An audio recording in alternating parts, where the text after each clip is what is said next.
అసలు ఏఆర్ రెహమాన్ కి ఏమైపోయింది నాకు అర్థమైతలేదు. ఇందాకే చిక్రీ చిక్రీ సాంగ్ చూసిన పెద్ద మూవీలో నుండి వచ్చింది. పెద్ద మూవీ రామ్ చరణ్ అన్న అండ్ ఆ డాన్స్ స్టెప్ లో చూస్తుంటే మాత్రం అసలు ఆ కొరియోగ్రాఫర్ ఎవర్రా బాబు, నాకు తెలిసి జానీ మాస్టర్ అనుకుంటా దీనికి కొరియోగ్రాఫర్. మీ దగ్గర చరణ్ అన్నని పెట్టుకొని కూడా మీరు యూజ్ చేసుకోలేకపోతున్నారు డాన్స్ కి అంటే నేను ఏం చెప్పాలి. అసలు చరణ్ అన్న చేసే ఆ స్వింగ్ మూవ్మెంట్స్ కి అందరు ఫిదా అయిపోతారు. అట్లాంటి దీంట్లో ఏం లేదు, లిటరల్లీ ఏం లేదు. ఏదో అటు ఇటు ఉప్పించేస్తున్నారు అంతే. ఆ లిరిక్స్ అయితే దరిద్రంగా అనిపించింది నాకైతే. ఫస్ట్ సింగర్ పాడుతున్న వాయిస్ చరణ్ అన్నకి సెట్ అవ్వట్లేదు అన్నట్టు అనిపించింది నాకైతే. మరి మీకు ఎట్లా అనిపించిందో మీరే కామెంట్ లో పెట్టండి. రామ్ చరణ్ ఫ్యాన్స్ కి అయితే ఈజీగా అర్థమైపోతాయి ఏది బాగుంది ఏది బాలేదు అనేది. అసలు ఏఆర్ రెహమాన్ మ్యూజిక్ లాగానే అనిపించలేదు ఎక్కడ కూడా. సింపుల్ గా అట్లా కొట్టేసి పక్కకు జరిగిపోయిందేమో అనిపించింది. జాహ్నవి కపూర్ ని చూస్తుంటే మాత్రం మళ్ళీ నాకెందుకో దేవరాలో ఆ సాంగే గుర్తొస్తుంది. అండ్ ఆ కాస్ట్యూమ్స్ కూడా సేమ్ అట్లానే ఉంది. ఆల్రెడీ మీకు ఆ దేవర సినిమాలో ఏమేమి చూపెట్టాలో అన్ని చూపెట్టేసింది. కొత్తగా ఏమి ఎక్స్పెక్ట్ చేయకుండా జాహ్నవి కపూర్ నుంచి. ఈ సాంగ్ లో నాకు లిరిక్స్ మ్యూజిక్ ఇదంతా పక్కన పెడితే లొకేషన్స్ మస్తు అనిపించింది. ఆ లొకేషన్స్ హంటర్ ఎవరో కొంచెం కామెంట్ లో పెట్టండి.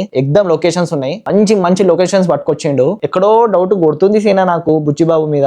మీకేమనిపిస్తుందో కింద కామెంట్ లో పెట్టండి. ఇక ఈ చిక్రీ చిక్రీ లిరికల్ సాంగ్ అయితే మీకు పక్కా నచ్చదు. ఈ అయినా నచ్చిందంటే వాడు మహాన్ భావుడై ఉండాలి. సో చూద్దాం. సైనింగ్ ఆఫ్ ఫ్రమ్ మూవీ తక్. జై హింద్.